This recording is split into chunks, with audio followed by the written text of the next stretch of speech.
అందరికీ నమస్తే.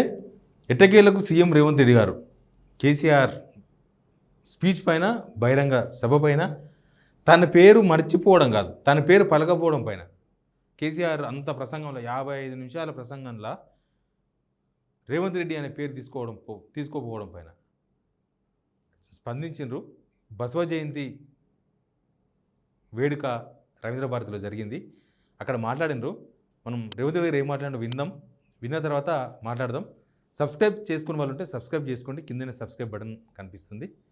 ఇక ఎందుకు రేవంత్ రెడ్డి పేరు తీసుకోలేదు కేసీఆర్ అనే విషయంలో రేవంత్ రెడ్డి ఏమనుకుంటున్నారు అనేది ఒకటి రావాలి.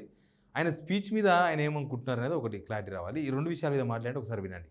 ప్రజలు కష్టాలలో ఒకవేళ ఉంటే ప్రజల దగ్గరికి ఎందుకు వెళ్తలేరు? మా దగ్గరికి రాలే, అసెంబ్లీకి రాలేదు, మమ్మల్ని ప్రశ్నించడానికి, మా కళ్ళల్లో చూడడానికి నీకు ఏదైనా భయం ఉంటే మరి నిన్ను ప్రతిపక్ష హోదా ఇచ్చిన ప్రజల దగ్గరికి మీరు ఎందుకు వెళ్తలేరని నేను వారిని అడుగుతున్నా.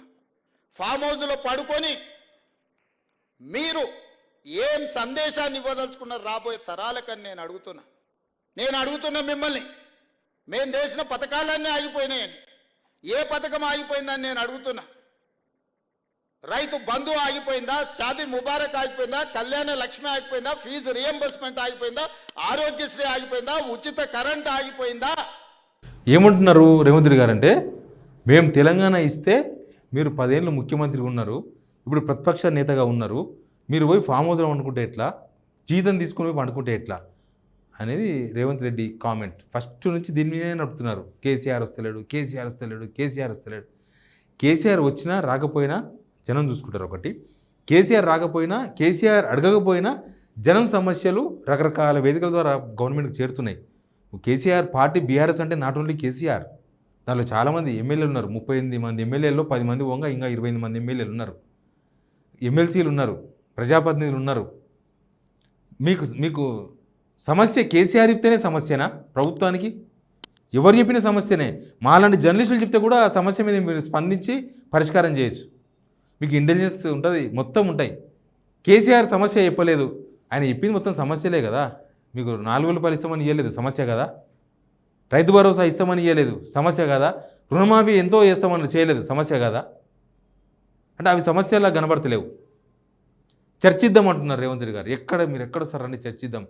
కేసీఆర్ అవసరం లేదు చర్చించడానికి. ఇంకొకటి ఏంటంటే, ప్రజా సమస్యల మీద చర్చించడానికి, లేకపోతే ప్రజా సమస్యల మీద మాట్లాడడానికే ప్రతిపక్ష నేతకు, లేకపోతే ఎమ్మెల్యేలకు, ఎవరికైనా అసెంబ్లీ ఒక్కటే వేదిక కాదు.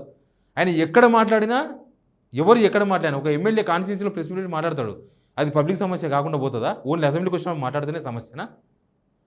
లేకపోతే ఇప్పుడు నాలాంటి జర్నలిస్టు చాలామంది మాట్లాడుతూ ఉంటారు, అవి సమస్యలు కాదా అంటే, మేము అసెంబ్లీకి రాలేము, అవి పరిగణలోకి తీసుకోరా? జనం అడుగుతుంటారు. ఇప్పుడు రుణమాఫీ కాలేదని రైతులు మొత్తుకుంటున్నారు. రైతు భరోసా 4 ఎకరాల వరకు వచ్చిందని, దానిలో ఇంకా కొంతమందికి రాలేదని అడుగుతున్నారు. అది సమస్య కదా. ఈ సమస్యలు జనాలలో ఉత్పన్నమయ్యే రోజువారీ సమస్యలు కొన్ని ఉంటాయి, ప్రభుత్వం సృష్టించే సమస్యలు చాలా ఉంటాయి. ప్రభుత్వం సృష్టించే సమస్యలే చాలా ఉన్నాయి, అవి ప్రభుత్వానికి బాగా తెలుసు. కేసీఆర్ అడగలేదు, అడిగిన వాడికి సమాధానం చెప్పండి. అవి ముందు చెప్తే అవి ప్రజల సమస్యలే. ఇప్పుడు ఆయన మాట్లాడింది, కేసీఆర్ ఏమైనా పెన్షన్ తీసుకుంటాడా? పెన్షన్ జనాల కోసమే అడిగిండు కదా, మీరు చెప్పిరని అడిగిండ్రు. అది పొలిటికల్ సభ, అది జరిగింది, అది ఒక పొలిటికల్ సభ, వాళ్ళ పార్టీ సభ. అది ఓ పార్టీ సభలో ఆయన ఏం మాట్లాడాలో కూడా అధికార పక్షం డిసైడ్ చేస్తుందా? ఒక ప్రతిపక్ష నేత ఏం మాట్లాడాలో అధికార పక్షం డిసైడ్ చేస్తుందా? అసెంబ్లీకి రాకుండా జీతం తీసుకుంటున్నాడు. కేసీఆర్కి జీతం అనేది నథింగ్. కేసీఆర్కి జీతం పెద్ద లెక్కనా? అసలు లెక్కనే కాదు. చంద్రబాబు నాయుడు అవతల పక్క సభకి, అసెంబ్లీకి పోలే, జగన్ పోతలేడు. ఇట్లా చాలా ఉన్నాయి, చాలా రాష్ట్రాల్లో చాలా ఉన్నాయి. తమిళనాడులో జయలలిత అసెంబ్లీకే పోలే. అది వాళ్ళ వ్యక్తిగత వ్యవహారం. ఏమైనా చట్టాలు ఉంటే వాళ్ళని పదవి నుంచి తప్పించే చట్టాలు ఏమైనా ఉంటే తప్పించండి, చట్టాలు మీ చేతుల్లోనే ఉన్నాయి. అది కాదు ఇష్యూ ఇక్కడ. అసలు ఇష్యూ ఏంటంటే, ఈ వీడియో చూడండి, రేవంత్ రెడ్డి గారి ఫ్రస్ట్రేషన్, లేకపోతే కాంగ్రెస్ వాళ్ళ ఫ్రస్ట్రేషన్ ఏందో మనకు ఈజీగా అర్థమైపోతుంది. ఒక వీడియో చూడండి, చూసినాక మళ్ళీ మనం మాట్లాడదాం. కానీ ఒక్కటి మాత్రం నాకు అర్థమైంది, నా పేరు తీసుకొని కూడా ధైర్యం రాలే. మొత్తం ప్రసంగం మీరు గమనించండి, ఎక్కడైనా పేరైనా తీసుకున్నాడా? మా కాంగ్రెస్ పార్టీ కార్యకర్తల బలం ఏందో దాన్ని బట్టి అర్థమైంది కదా. అందుకే ఈరోజు తన పేరు ప్రస్తావించకపోవడంతోనే కేసీఆర్ భయపడ్డాడు అని రేవంత్ రెడ్డి గారు అంటున్నారు. ఎందుకంటున్నారు రేవంత్ రెడ్డి గారు అంటే అసలు తన పేరు ప్రస్తావించకపోవడం ఒక పెద్ద చర్చనీయాంశంగా మారింది.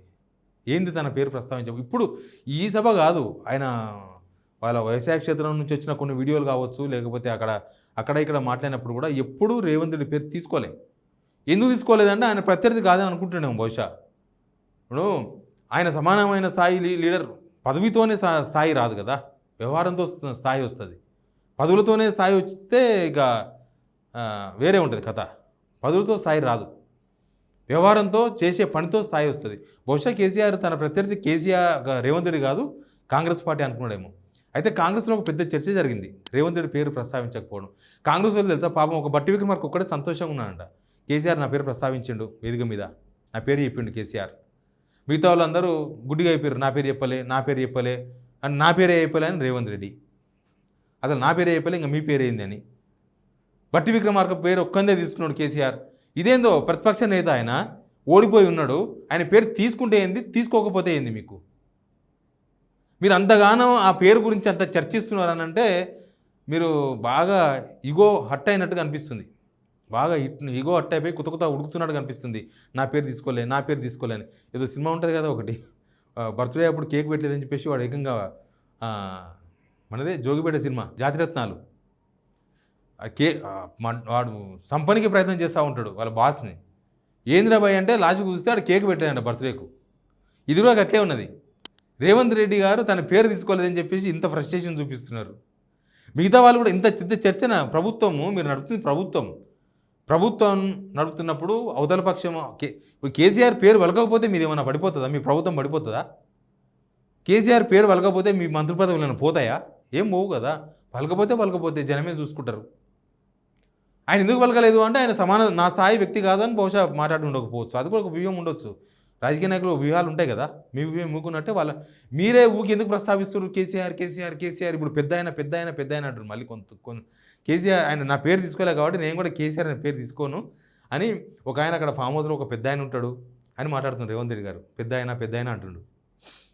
మరి ఆయన పెద్ద ఆయన అంత గౌరవం ఇచ్చారా మీరు? ఆ పెద్ద ఆయనకి ఏమైనా గౌరవం దక్కిందా? ఆయన తప్పు చేస్తే శిక్షించండి, ఆయన అవినీతి చేస్తే శిక్షించండి. కానీ తెలంగాణ తెచ్చిన వ్యక్తి ఇచ్చిన వాళ్ళే గ్రేట్ అనుకుంటే మన దగ్గర ఆత్మహత్యలకు ఎవరు బాధ్యత వహిస్తారు? అమరవీరుల కుటుంబాలు మిగిలిపోయినాయి, ప్రభుత్వం సాయం చేసింది, అయినా సరే వాళ్ళ కొడుకులో బిడ్డలో అయితే దిగి రాలే కదా కిందికి. సోనియా గాంధీ ఇచ్చిర్రు, ఎవ్వరు కాదన్నారు తెలంగాణ. కానీ తెచ్చింది ఎవరు, తెచ్చుకున్నది ఎవరు, ఇదంతా ఉంటుంది కదా. ఉద్యమం చేసింది ఎవరు, చనిపోయింది ఎవరు, అనాథలైన కుటుంబాలు ఎన్ని, కొడుకులు పోయి తండ్రులు పోయి. తెచ్చింది క్లైమ్ చేసుకున్నప్పుడు ఇది కూడా క్లైమ్ చేసుకోవాలి. అవును మా వల్లనే ఆత్మహత్యలు జరిగినాయి, అవును మా వల్లనే వీళ్ళంతా అనాథలైనరు, మా వల్లనే అమరవీరులు అయినరు, ఇది కూడా క్లైమ్ చేసుకునే అవకాశం ఉంది. చేసుకుంటారా? చేసుకోరు.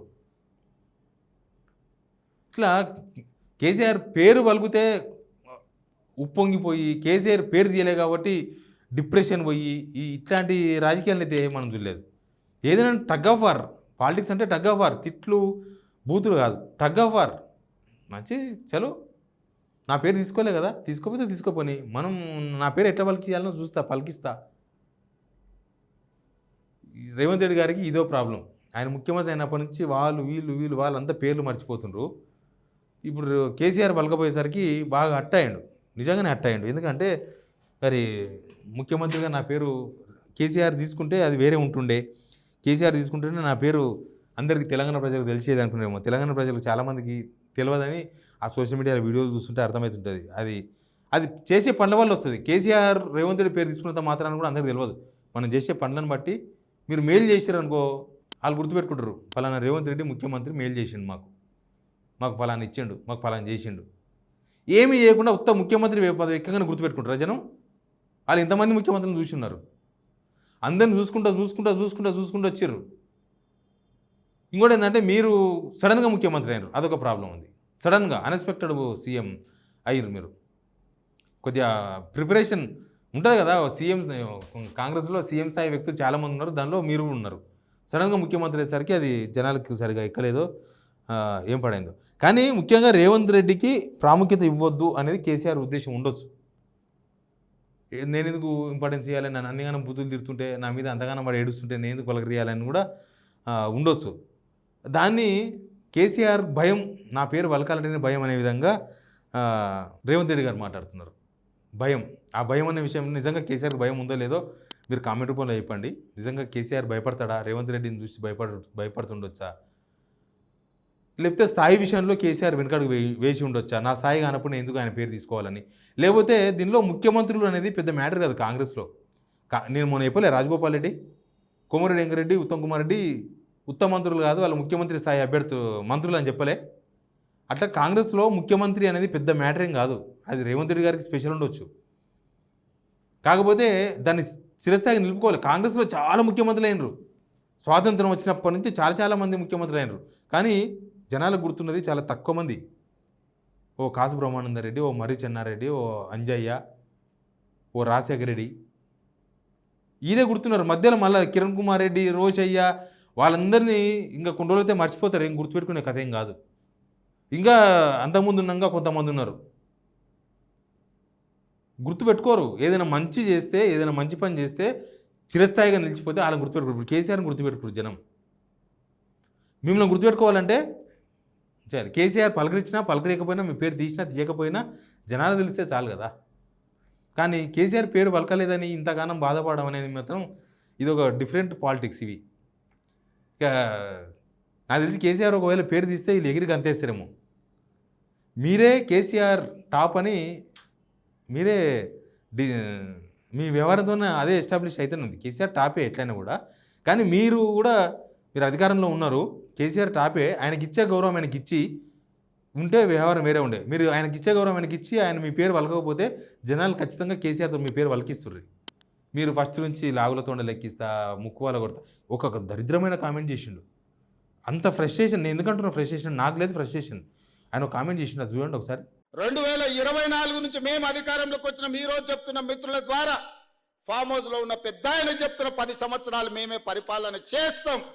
10 సంవత్సరాలు నువ్వు ఫామ్ హౌస్లో ఉంటావు, ఆ తర్వాత శాశ్వతంగా అక్కడనే నీ చరిత్ర సమాధి అయిపోతుంది అని చెప్పి నేను స్పష్టంగా చెప్పదలుచుకున్నాను. 10 సంవత్సరాలు మేమే ముఖ్యమంత్రికి ఉంటాం, ఇంకా కేసీఆర్ చరిత్ర అక్కడనే సమాధి అవుతుందంట. అంటే ఆల్మోస్ట్ కేసీఆర్ చచ్చిపోతారని చెప్పిండు కదా, దాని అర్థం అదే కదా. కేసీఆర్ అక్కడనే సమాధి అవుతారు అన్నట్టు మాట్లాడిండు రేవంత్ రెడ్డి గారు.